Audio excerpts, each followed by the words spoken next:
La Tulpa, diálogo intercultural e intergeneracional.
Amigos, iniciamos La Tulpa este 7 de junio del 2021, listos ya con el rector de la Universidad Amauta Huasi, el doctor Pablo Pombosa, para conversar el proceso, la reapertura de la Universidad Intercultural, cómo surgió esta universidad. Y acabamos de llegar a propósito de esta marcha pacífica que aún no termina, sino que nos tomaron la posta nuestros compañeros de APAC TV. La marcha pacífica sobre el problema suscitado el día jueves en la noche sobre la retención de agentes civiles de tránsito en la comunidad en el cantón Otavalo, y fueron llevados a la comunidad de Chuchuquí por diferentes situaciones, diferentes quejas que existen de los comuneros, aparentemente por coimas que los agentes civiles de tránsito piden a los comuneros por multas excesivas, por no la comprensión humana, manifiestan y marcharon, tomaron la decisión de marchar acá a la plaza, al teatro, al Parque Bolívar, porque las autoridades no llegaron a la comunidad de Chuchuquí. Así que con esta disculpa, doctor Pombosa, iniciamos La Tulpa. Buenas tardes, bienvenido.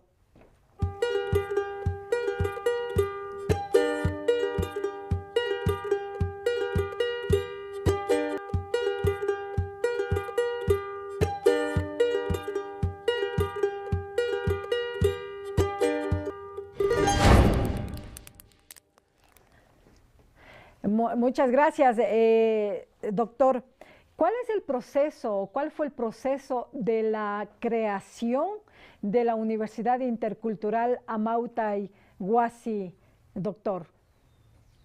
Sí, bueno, muy buenas tardes. Buenas tardes. Primero, pues, agradecerles por este espacio para conversar y comentar algunas novedades sobre la Universidad Intercultural de las Nacionalidades y Pueblos Indígenas Amauta Huasi. Bueno, esta es una institución que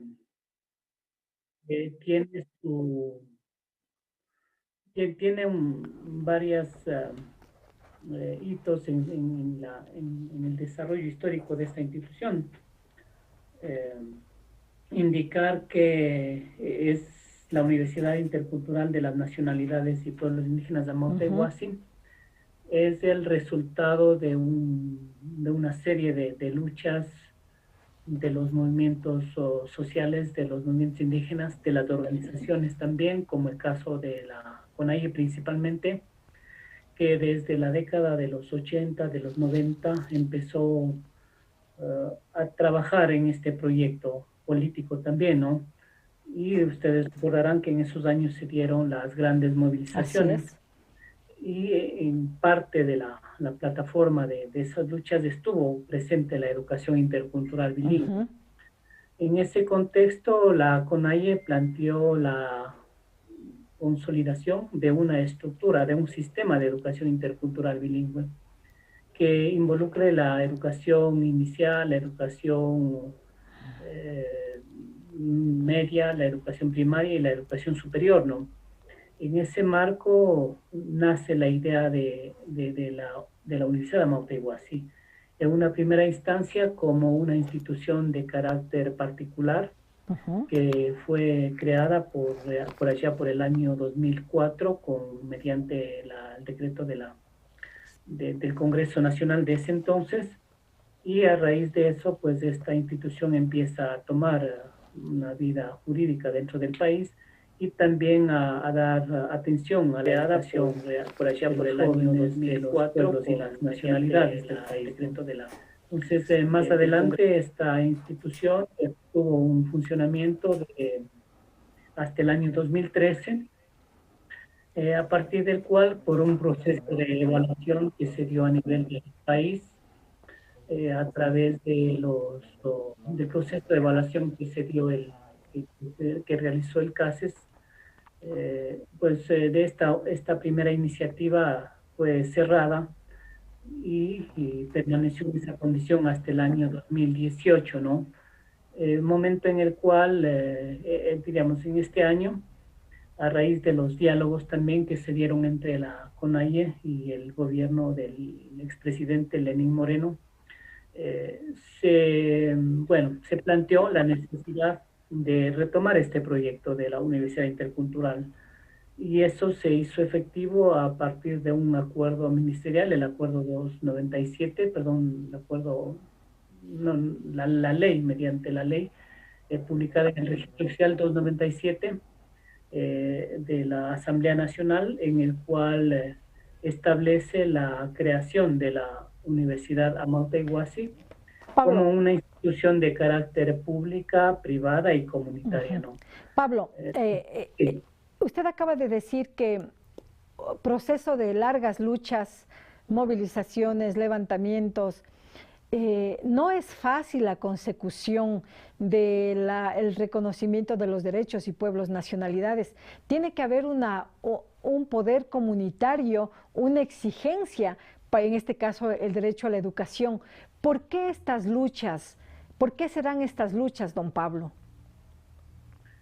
Bueno, sí, es algo que, bueno, ese es el tema de las luchas. Nace a raíz de una desigualdad social que encontramos en nuestro país, ¿no? Y una desigualdad en el acceso a varios derechos, ¿no? El derecho al agua, a las tierras, a la educación mismo, y que esto viene pues desde hace mucho, mucho atrás, ¿no? Desde el encuentro, la conquista, como se lo quiera llamar, en donde la distribución de los recursos naturales y los recursos económicos, pues tuvo unas inequidades muy fuertes, ¿no? Y es decir, muchos privilegios para unos sectores de la sociedad y para otros sectores hay mucha desatención. Entonces, eso ha ocasionado de que las organizaciones, los pueblos, las nacionalidades indígenas, quienes, entre otros sectores de la sociedad, hemos sido y fueron bastante excluidas del desarrollo del Estado, de los beneficios del nuevo Estado, ¿no? Que también hay que entender que es un Estado que nace a raíz luego de la colonia, pero un Estado que también guarda muchos elementos de la colonización, ¿no? Entonces, eso hace que las organizaciones vean como una estrategia para alcanzar estos derechos, la lucha social. Y en eso muchos compañeros dirigentes y líderes pues están muy conscientes de eso, y lo que dicen ellos es que los pocos derechos que lo hemos conseguido como pueblos y nacionalidades ha sido gracias a las luchas, a las movilizaciones, que ha permitido visibilizar una realidad social, una realidad también económica y de salud de los pueblos y las nacionalidades. Luego de agotar tantas conversaciones o diálogos que ustedes mantienen. La pregunta era, don Pablo, porque al inicio comentábamos de que llegábamos de la comunidad de Chuchuquí, aquí en el Cantón Otavalo, donde están retenidos al momento de este 7 de junio 4 agentes civiles de tránsito de parte de la comunidad por situaciones diversas o adversas que se han generado de parte, dicen los comuneros, de los agentes de tránsito. Están aplicando la justicia indígena, están aplicando lo que les asiste como derecho, los derechos colectivos, pero hay muchas personas que no entienden estos procesos, que no entienden que son procesos de varios años y para conseguir, como usted manifiesta, para conseguir que se reconozcan varios derechos o algunos derechos, se necesita estas luchas, estas movilizaciones para que les hagan caso. Sí, bueno, efectivamente hay quizá que entender que vivimos en una sociedad en donde por una parte está el Estado como un actor principal, ¿no?, de toda la estructura política, de la organización política, geográfica y económica del país, y que pues ha ido desarrollando sus reglas, su normatividad, toda una estructura legal que parte desde la Constitución, las leyes y todo el aparataje institucional normativo, ¿no? Que de cierta manera pues ha sido inspirado en otros países también y la mayoría en países europeos. Y bueno, existe todo un código dentro de la Administración de Justicia, pero por otro lado también existe en la realidad de nuestras nacionalidades, de nuestros pueblos, también instituciones, es decir, conocimientos, prácticas de regular el uso o el orden, la disciplina, el trabajo en los pueblos y las nacionalidades, ¿no? Entonces, para mí que son dos formas de ver de manera diferente, ¿no?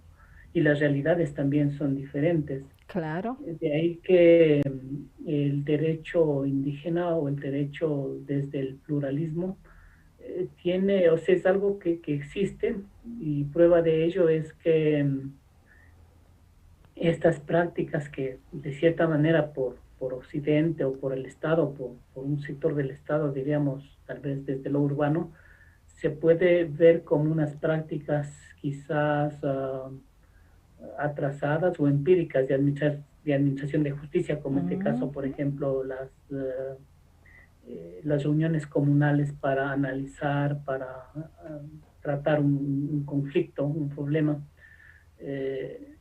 Es cuestionado desde esa perspectiva, ¿no? Así Incluso es. el baño que se utiliza, ¿no? La purificación.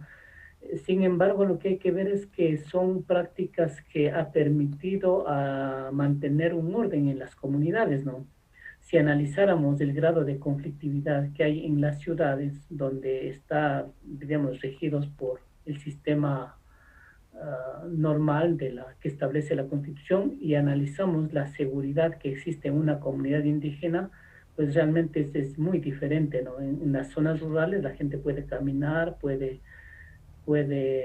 a cualquier hora de la noche, casi no hay ladrones o hay muy poquitos, mientras que las ciudades que están regidas por todo un sistema, un aparataje de normativas, pues vemos que la situación de inseguridad es cada día muy fuerte, y a futuro pues vemos que el sistema debe de cambiar, ¿no? Entonces, en ese marco sí es cierto que se necesita, quizá el sistema de justicia estatal necesita tomar, analizar y quizá no verlo como algo ajeno, sino quizá desde el sistema, desde el pluralismo jurídico pueden haber aportes muy importantes para fortalecer el sistema de justicia nacional, ¿no?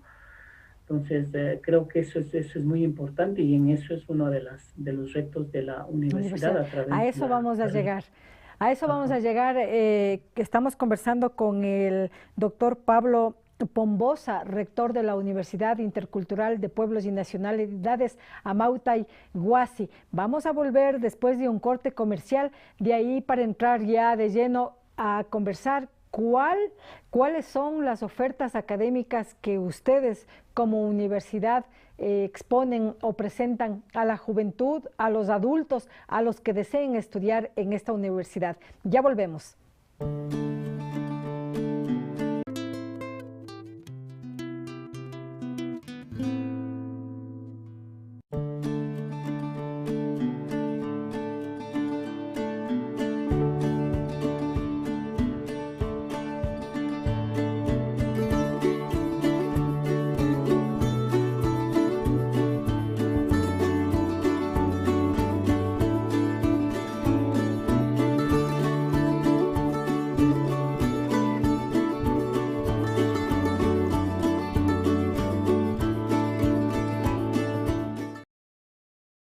La salud de mi familia es lo más importante. Necesito consejos sobre el cuidado y crecimiento de mi bebé. Un buen profesional en quien confiar. Acuda con confianza al consultorio del Dr. José Terán, médico pediatra.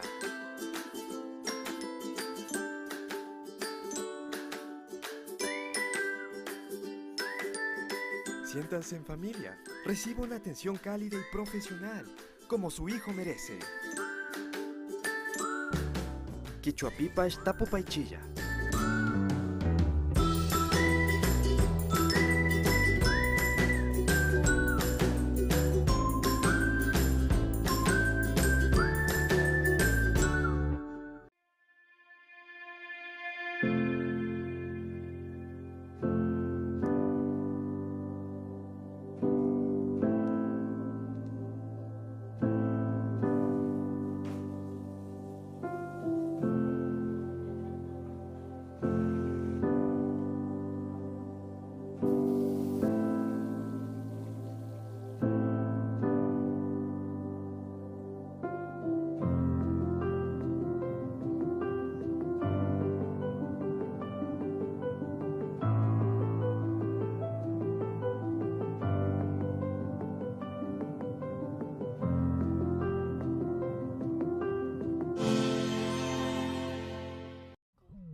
En Supermercado Santa María, ahorres cuando. Arroz envejecido Santa María y Rey Leche entera, 15% de descuento. Yogur kiosco frutilla, 30% de descuento. Papel higiénico Scott Jumbo por 12, 36% de descuento. Huevos Indales por 30, gratis 1 litro de Vitaleche. Ahora es cuando cuidamos tu bolsillo. Santa María.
Estamos con Pablo Pombosa, rector de la Universidad Amautay Huasi, Universidad Intercultural de Pueblos y Nacionalidades.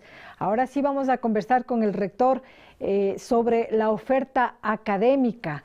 Si a usted le interesa estudiar en esta universidad, pues aquí puede preguntar en vivo y en directo, que Pablo Pombosa le contestará si es que es gratuita, si es que tiene costos, si los semestres, qué nomás ofrece. Ahorita tiene la oportunidad de usted preguntar. Iniciamos ya. ¿Cuál es la oferta académica, don Pablo? Bueno, muchísimas gracias. La Universidad de Monteguasi es una institución de carácter público, decíamos hace rato, intercultural y comunitaria. Como tal, pues es una institución que se sujeta a la normativa existente, especialmente el marco de la LOES. Ahora, con relación a las carreras que se ha ofertado, comentarles que, bueno, en el momento actual, esta universidad se encuentra en una fase de institucionalización. Ya.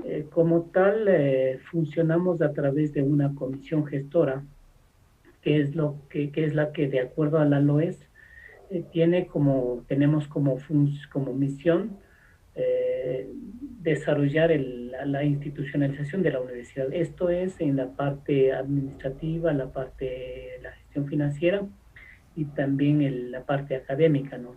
Entonces, en ese marco, desde el año pasado se ha trabajado en el diseño de 4 carreras, ¿no? Estas carreras son Lengua y Cultura, Derecho y Pluralismo Jurídico, Agroecología y Soberanía Alimentaria y Gestión de la Educación Infantil, Familiar y Comunitaria.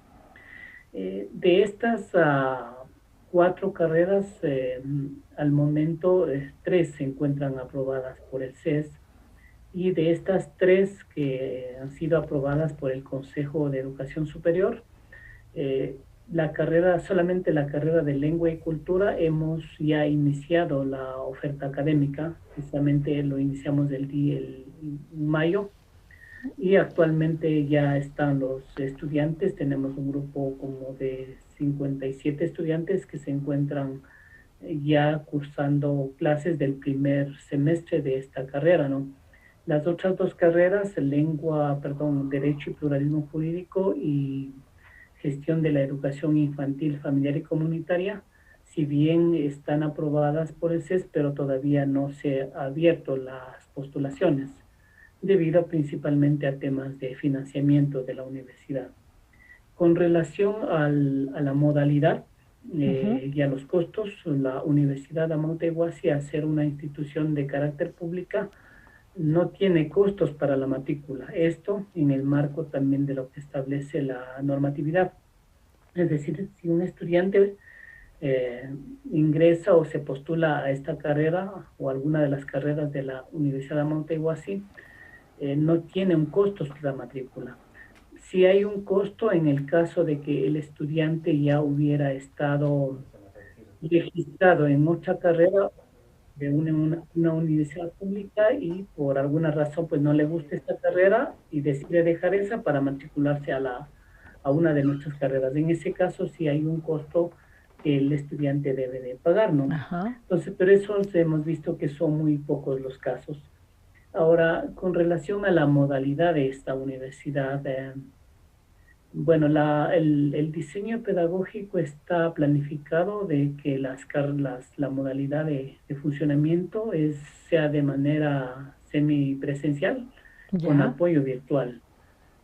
Bueno, también es de conocimiento de la ciudadanía de que por este tema de la pandemia... ¿Es solamente por el tema de la pandemia o se trabajará así cuando ya pase toda la cuestión del coronavirus? Sí, bueno, está de acuerdo al modelo pedagógico y a la estructura de la universidad, va a funcionar de manera permanente, es decir, aun cuando ya pase esta fase de la pandemia, de manera semipresencial y con apoyo virtual. ¿Esto por qué? Porque uno, por los costos que involucran para los estudiantes. La movilización. Hospedaje, alimentación. Pues lo que vemos es que los estudiantes de los pueblos y las nacionalidades se encuentran en territorios muy distantes, ¿no? Así es. Y claro, eso también, bueno, la sede de esta universidad está en Quito y se tiene planificado en el futuro establecer centros interculturales. Extensiones, ¿no? A manera de extensiones en todo el territorio nacional. Está planificado abrir 3 centros interculturales universitarios en la Amazonía, 3 en la zona andina y 3 también en la región costa, ¿no? Esto con el fin de que los estudiantes la universidad pueda estar más cerca de los territorios, ¿no? Eso es el objetivo, y también facilitar el acceso y las posibilidades para que los estudiantes puedan matricularse, puedan desarrollar alguna de las carreras que ofrece la universidad. Doctor, Le desmenuzamos un poco de las carreras. Por ejemplo, lengua y cultura, ¿qué asignaturas, qué cátedras se imparten en esta carrera de lengua y cultura? Bueno, en esta carrera tiene un objetivo importante, ¿no? Y se lo pensó desde el punto de vista de trabajar y de fortalecer en el conocimiento de las lenguas, especialmente de las lenguas originarias, de las lenguas indígenas. Y en este aspecto se ha desarrollado una malla curricular que tiene nosotros les llamamos módulos, o que son como asignaturas o materias. Entre estas, son varias, ¿no? Pero entre estas tenemos una materia, por ejemplo, que se llama desafíos comunitarios. Esta materia de desafíos comunitarios tiene como objetivo que los estudiantes, conjuntamente con el profesor, en grupos o se organicen en equipos de trabajo, puedan abordar un problema de una comunidad. Y a partir de ese problema, pues, que es un desafío, y a partir de eso, pues, desarrollan todo su proceso de aprendizaje, ¿no? Y de análisis también de una situación real de la comunidad. Ya, qué interesante. Bueno, tenemos otras materias también dentro de estas esta carrera dura 4 años, y es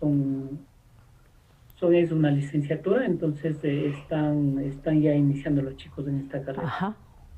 Y la carrera de Derecho y Pluralismo Jurídico, a propósito de lo que estábamos hablando del derecho consuetudinario, algo tiene que ver con esto para que salgan profesionales expertos en la aplicación de la justicia indígena.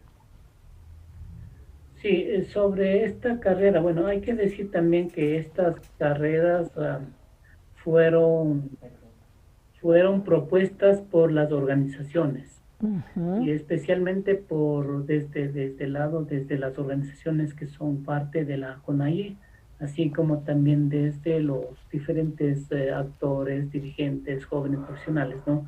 De ahí salió la propuesta de que se trabajaran estas carreras, y cada una tiene sus razones de por qué se lo planteó, ¿no? Ahora, en el caso de la carrera de lengua y cultura, tiene el objetivo de que los jóvenes y también los docentes puedan desarrollar trabajos de investigación, también trabajos de conocimiento, de estudio, de análisis de las diferentes formas que existen en cada pueblo, en las comunidades, en las nacionalidades, de gestionar su vida comunitaria desde el aspecto legal, ¿no? Entonces, hay sistemas de administración de justicia que son propios, que se han desarrollado a través de la historia en las diferentes nacionalidades y también las comunidades, y si bien es cierto, no es algo que es común, es decir, las prácticas de tratar un conflicto entre los shuar quizá no es lo mismo que harían los pueblos indígenas. Tienen sus diferencias y también tienen sus explicaciones y tienen sus formas de ser. Sin embargo, hay que destacar que lo que es común es que siempre están velando los pueblos y las nacionalidades por el orden, por la disciplina, dentro de la vida, y otro elemento importante a considerar también es el respeto de la naturaleza, ¿no? Que es otro elemento. Claro. que en la justicia ordinaria, pues de pronto pues no se lo mira con esa perspectiva, ¿no? Entonces, algo que también hay que destacar, que estos sistemas locales, diríamos, de administración de justicia tienen muchas ventajas, ¿no?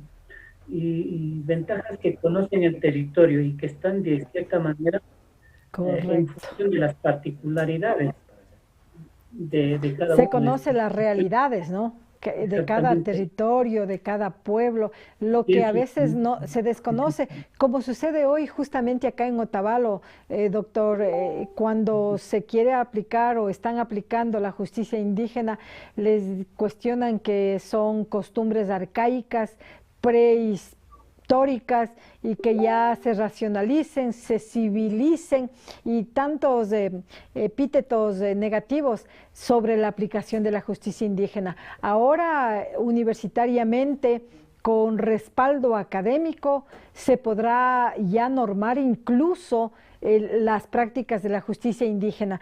Tenemos una pregunta, doctor, o hay preguntas de los seguidores de APAC TV. Julio Cabascango, saludos. ¿Qué pasó con la carrera de arquitectura ancestral? Dice Julio Cabascango. Bueno, muchísimas gracias al compañero Julio Cabascango, pues gracias por su preocupación.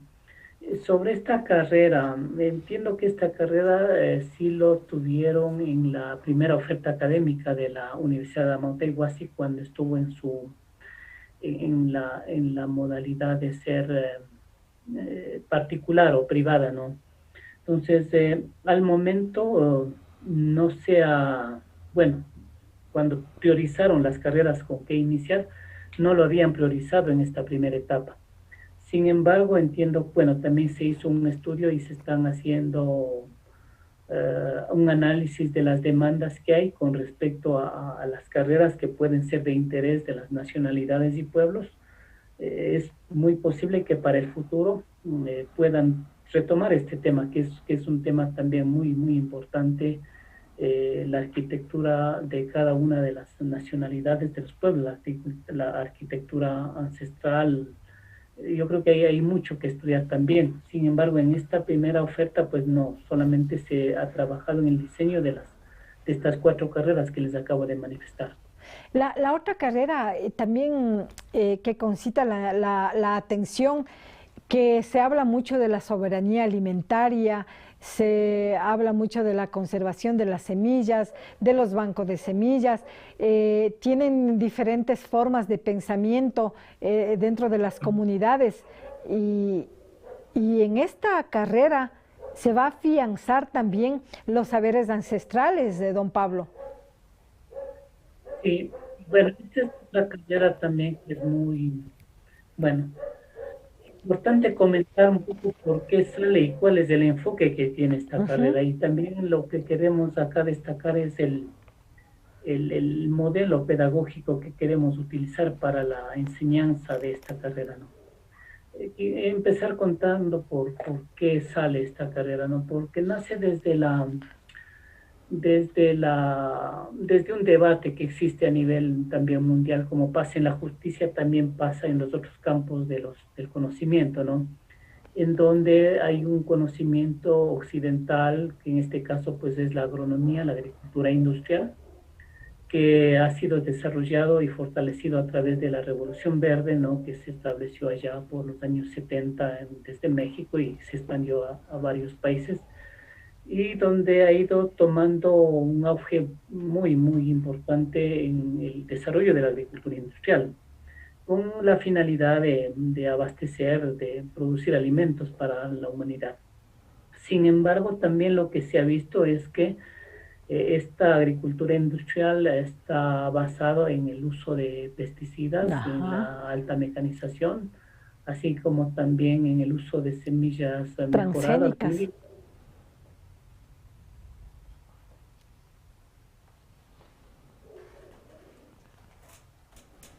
Entonces, lo que se ha visto es que este modelo de producción es poco sostenible. Si bien es cierto, pues tiene una producción alta, pero es poco sostenible.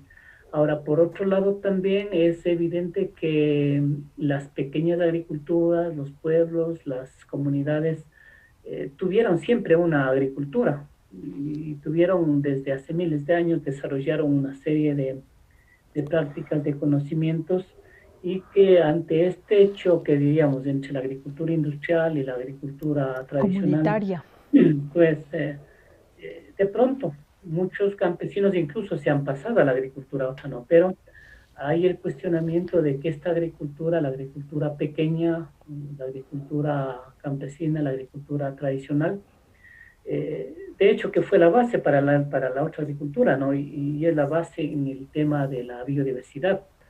Entonces, de ahí nace la idea de que quizá modernamente ahora se les llama agroecología, que no es otra cosa que agricultura con principios ecológicos, que es un elemento que ya lo practicaban desde hace años, cientos de años, Claro. nuestros pueblos, nuestras El culturas. cuidado de la tierra, el cuidado del agua, sembrar toda la, cuidar el cuidado de las semillas originarias, no transgénicos, cuidado de la tierra, ¿no? Como decías, de la Pachamama. La carrera de gestión de educación infantil, ¿por qué? Mira, esta carrera también es, bueno, nos han preguntado por qué. Y esta carrera tiene el objetivo de formar profesionales, formar jóvenes que se encarguen de una parte importantísima del desarrollo de un ser humano. Sabemos que el desarrollo de un ser humano empieza desde la concepción, es decir, desde cuando somos engendrados, fuimos engendrados por nuestros padres, ¿no? Y que luego hemos pasado 9 meses en el vientre de la madre y luego viene la fase del nacimiento y los primeros años, los primeros meses de vida, ¿no? Que son las épocas, las etapas más cruciales de un ser humano. Entonces, sin embargo, bueno, ¿por qué se planteó esta carrera? Es justamente por eso, porque se requiere formar personas que se encarguen de la educación de esa parte del ser humano. Porque decíamos, si tenemos, no es un profesor de educación primaria, sino que está para esa etapa de vida, ¿no? Entonces, y nace justamente a raíz de eso, y sus competencias van a estar en esa parte, ¿no? En cómo asesorar a los padres, cómo orientar, diríamos, antes que asesorar, orientar a los padres. Y sobre eso también lo que se va a apoyar es en el conocimiento tradicional que existen entre las nacionalidades y los pueblos, sobre el cuidado de los hijos en la época de embarazo incluso, y en el nacimiento y en las primeras etapas. Ustedes recordarán que en esa fase pues hay una serie de conocimientos, algunos también como tal vez tabús sobre cómo curar a los niños también, ¿no? Por ejemplo, el espanto, este tipo de cosas que el tratamiento de las madres cuando acaban de dar a luz y toda esa etapa. Todo lo de la medicina ancestral también ahí compilada, ¿no? Porque ese conocimiento que no es reconocido ni por el Ministerio de Salud Pública, ni por la Organización Mundial de la Salud, no es reconocido, pero se sabe que esos conocimientos salvan vidas, y en esta pandemia ni se diga, está salvando vidas el conocimiento ancestral con la medicina de las hierbas, inclusive la espiritualidad, la mentalidad, y todas esas cuestiones se van a conjugar en esta carrera. Sí, efectivamente, eso va desde el lado de la educación, quizá un poco para no crear confusión, tal vez alguien puede pensar que es como medicina tradicional, sino más bien está desde el lado de la educación, en cómo ver esas experiencias exitosas, buenas que existen en las nacionalidades y pueblos para cuidar en esa etapa a los niños, ¿no? Entonces, sobre eso es lo que van a trabajar los jóvenes y también los docentes que van a estar en esta carrera, a desarrollar lo que es la sistematización o documentación de experiencias, y también más adelante desarrollar proyectos de investigación, ¿no? Para que estos conocimientos pues también sean validados, sean analizados y dentro de los parámetros que ahora pues la ciencia obliga, ¿no? Para que sea catalogado como conocimiento científico. Obviamente que eso es más un requisito para Occidente antes que para las comunidades, ¿no? Claro, interesante la oferta académica. ¿Y estas carreras desde cuándo van a iniciar ya a funcionar? Sabemos que la primera de lengua y cultura está con algo más o menos de 50 estudiantes. ¿Qué requisitos deben llenar los estudiantes que quieren ser parte de estas carreras? ¿Solamente pueden ingresar las personas que son de pueblos y nacionalidades o de otros pueblos, el pueblo mestizo, por ejemplo, o extranjeros que quieran venir a estudiar estos saberes que se va a impartir en la Universidad Amauta Iwasi? Sí, bueno, sí, le comentaba que y el proceso de postulación ya terminó para la primera. Para la primera carrera de lengua y cultura. Y bueno, los requisitos que se solicitaron, bueno, el uno es, bueno, haber terminado el bachillerato, y también como estamos regidos por el Sistema Nacional de Admisiones, se ha seguido el mismo requisito que se sigue para todas las universidades, es decir, que los estudiantes que se han postulado a esta carrera, pues han tenido que primero registrarse en el sistema del Senacid. Al momento que registran les dan una clave y con esa clave ellos pueden ingresar al sistema, ¿no? Entonces luego el Senacid también aplica un examen general que aplica a todos los estudiantes. Entonces el joven o el estudiante pues da el examen. Después de que da el examen obtiene una calificación que es reportada pues notificada por el Senacid, y con esa calificación es la que le permite ya estar habilitado para en el sistema poder seleccionar la universidad y también seleccionar la carrera que se está ofertando, ¿no? Entonces, ese fue el mecanismo que se utilizó para esta carrera. Pero como ahora el gobierno dice que va a eliminar todas esas cuestiones, esperamos que se agilite y las personas que deseen estudiar en el Amauta Iwasi lo hagan de una forma más fácil, más directa. Sí. Y de las otras carreras, ¿cuándo van a iniciar? ¿Cuál es la planificación que tienen ustedes?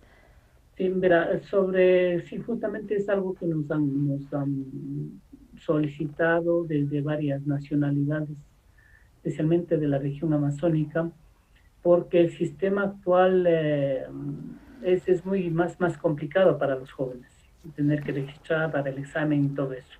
Entonces, esperamos que este sistema quizá haya una modificación de la normativa y en el futuro mediano pues se pueda abrir otros criterios u otros mecanismos para que la universidad pueda tener su sistema de admisión. Entonces, por el momento estamos con ese sistema. Ahora, con relación a la apertura de las otras carreras, les comentaba que están aprobadas 3 carreras. De las 3 se inició solamente una en la oferta académica. Las otras 2 carreras están, bueno, básicamente dependemos ahorita del financiamiento que pueda recibir la Universidad del Estado ecuatoriano. Entonces, eso es un criterio, eso es un factor fundamental para que la universidad pueda abrir estas 2 carreras que están aprobadas. Y con respecto a la carrera se está en trabajo, la carrera de agroecología y soberanía alimentaria, esa carrera también estamos trabajando en la fase de concluir el proceso de solicitar al CESU aprobación. Demanda equipamiento, que demanda laboratorios y demanda también una infraestructura científica, ¿no? Básica para que la universidad pueda ofertar una carrera de calidad, ¿no? Que es lo que también queremos con estas carreras. Bueno, don Pablo, le agradecemos por haber estado aquí en La Tulpa conversando, dialogando, compartiendo esos conocimientos y haciendo conocer a los pueblos y nacionalidades del Ecuador que quedaba algo suelto, ¿no? De que si pueden ingresar todas las personas a las que quieran estudiar aquí en la Universidad Amauta Iwasi, o solamente es para pueblos y nacionalidades. Gracias, se me pasó ese detalle y qué bueno que lo trajo. Bueno, esta es una universidad pública Y si bien es cierto, como lo han recalcado, y yo tomo las palabras de los compañeros dirigentes de la CONAIE, es un proyecto que fue planteado desde la CONAIE. Sin embargo, al ser ya una institución de carácter pública, pues prácticamente las puertas están abiertas para todos, para todas las personas, independientemente del origen étnico, político o religioso. Es una universidad como todas las otras. Entonces, todos los estudiantes de las diferentes nacionalidades y pueblos, y también jóvenes mestizos de cualquier otra tendencia, de cualquier otro origen, pueden matricular en esta universidad. Es más, que también nos han estado preguntando estudiantes de otros países que de pronto quisieran estar. Hemos dicho que es abierto para todos, y más bien sería es un gusto para la universidad poder recibir diferentes estudiantes de diferentes orígenes, porque lo que queremos con esto es que esta institución vaya formando, vaya trabajando en lo que llamamos, y que es el sueño de todos, ¿no? Lograr tener una sociedad intercultural. Claro. Que la única manera de llegar a la construcción de un país intercultural y una sociedad